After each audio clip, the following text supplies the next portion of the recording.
तर मला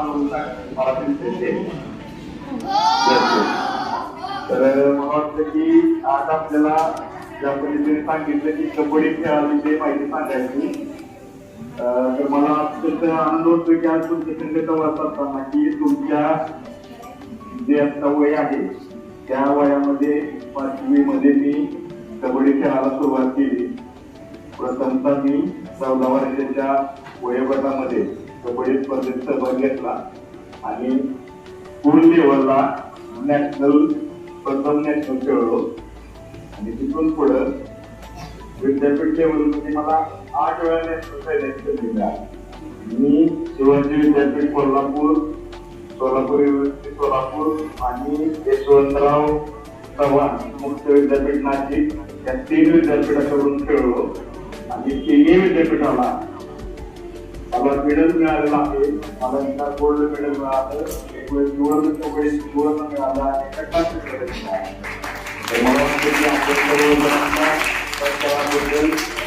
माहिती सांगायची म्हणून तर कबड्डी खेळ हा आपला ग्रामीण भागातला एक खेळ आहे आणि आता या पद्धतीने आपण क्रिकेट बघतो. क्रिकेट खेळाला जे सर्वसाधारण महत्व होतं पहिल्यांदा कबड्डी आलेला आहे आणि कबड्डीमुळे पण आपल्याला चांगले जॉब आणि आपली कबड्डी तीरवर दिसायला लागली आणि आपले सगळे पालक आणि आपल्याला ती कबड्डी समजायला लागली आहे.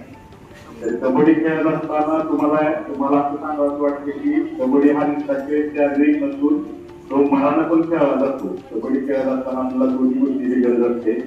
प्रथम तर आपल्याला फिटनेस असणं खूप गरजेचं आहे आणि त्याच्याबरोबर आपल्याला कबड्डी खेळत असताना कुठला निर्णय कधी घ्यायचा त्याच्याबरोबर आपल्या मनाची तयारी असते.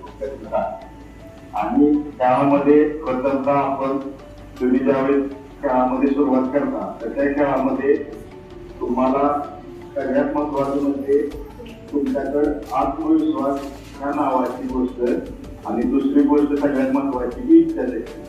आपण काय करतो की आपल्याला कबड्डी खेळत असताना खेळू का नको, करू का नको, त्यातून मानसिकतेत असतो, मला होईल का नाही, माझा नंबर येईल का नाही, ह्या गोष्टी पहिल्यांदा मनातून काढून टाकायच्या. खेळ हा फक्त आनंदाने खेळायचा. हार जीत, जय पराजय नंतरच्या गोष्टी असते. फक्त एक खेळातला आनंद मिळावा, आपलं शरीर तंदुरुस्त राहावं आणि त्यामधून आपली मानसिकता चांगल्या पद्धतीने तयार व्हावी यासाठी तुम्ही खेळ खेळला पाहिजे. कबड्डी खेळत असताना तुम्हाला खेळाविषयी सांगितलं तर आपल्याला त्याच्यामध्ये कुठलीही गोष्ट तुम्ही तुमच्या जीवनामध्ये करत असताना सगळ्यात महत्वाचे आपल्याला शिस्त पाहिजे, त्याच्याविषयी आदर पाहिजे आणि